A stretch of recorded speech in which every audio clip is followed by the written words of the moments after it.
Բայց ձեր տղան էս քարտեզում է ապրելու, այդ հաշվի առը։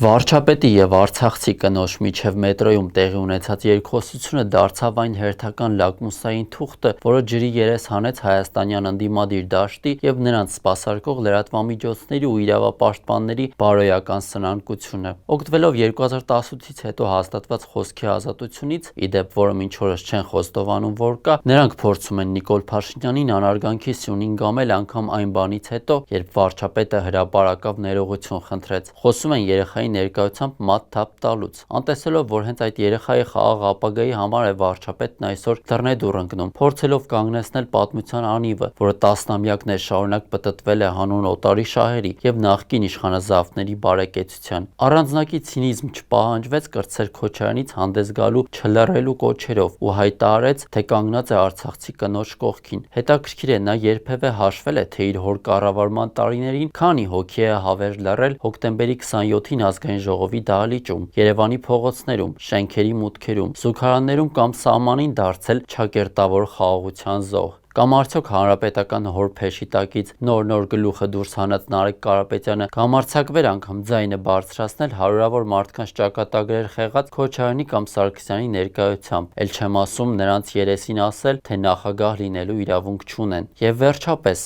ատելության չափաբաժնից դժգոհողների հիշողությունն այնքան կարճ է, որ չեն հիշում 2020-ի այն գիշերը, երբ ընդդիմադիր լացիրակները դաժան ծեծի ենթարկեցին Արարատ Միրզոյանին իր երեխայի աչքի առջև։ Ինչու նրանց չուզեց Աշոտ Փաշինյանի առևանգման փորձը, կամ Ծիծեռնակաբերդում Աննա Հակոբյանի ու նրա անչափահաս դստեր Հասցեին հնչած ամենակեղտոտ հայհոյանքները։ Երեսպաշտությունն էլ սահմաններ ունի, ու եթե ընդդիմությանը հաջողվում է ընտրություններին ընդառաջ միլիարդներ ծախսելով իրենց կողմը գրավել դեռ նոր չափահաս դարձած քաղաքացիներին, դժվար թե հաջողվի պատմությունից սրբագրել իրենց արյունոտ դիմագիծը։